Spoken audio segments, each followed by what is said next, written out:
بالکل یې نه منو. دې ملک کې به یو قانون چلیږي، اوله تحریک انصاف دپاره مې یو به د نورو پارټیو لپاره وي. دا دوه قانونه ستاسو موږ نه منو.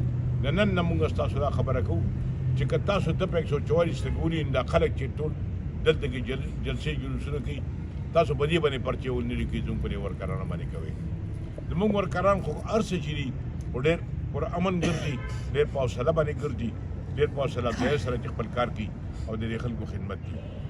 دویمه کومه خبره چې زه کومه اداره دې لږ ډېر په قلاره باندې وي، خو زه دا وایم چې تاسو دونه نران یې او دونه تکړه یې، نو دا خلک ولې یېروئ چې دهشتګر راغلي او فلاني راغلي او ډینګ راغلي.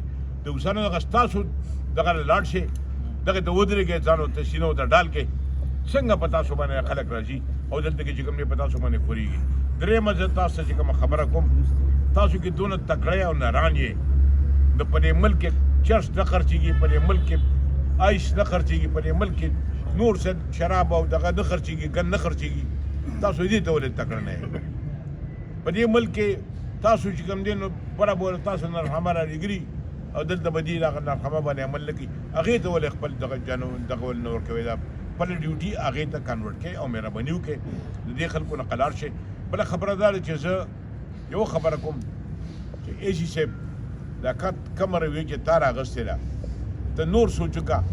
دلته کې پرون شهاب ناست و، ډي سي نن تلې چای تپوس وکړو، دغه ځای به 10 سواله دې ځای کې نه روانې، نو په ځای دې کې دا خلک درپسې چې کوم دی نو لاس وپړقي چې په مخه ریښه، نو ټرای دا وکړه چې یاره د خپل ډیوټي وکړه، په طریقه باندې وکړه، ډېر په اصولو باندې وکړه. خو زه اخري دا یو خبره کوم ستاسو د ملګرو په سطح سره کومه، اول خو ستاسو شکریا ادا کوم چې تاسو راغلي او د دې خبرې زموږ سره ملګرتیا وکړه.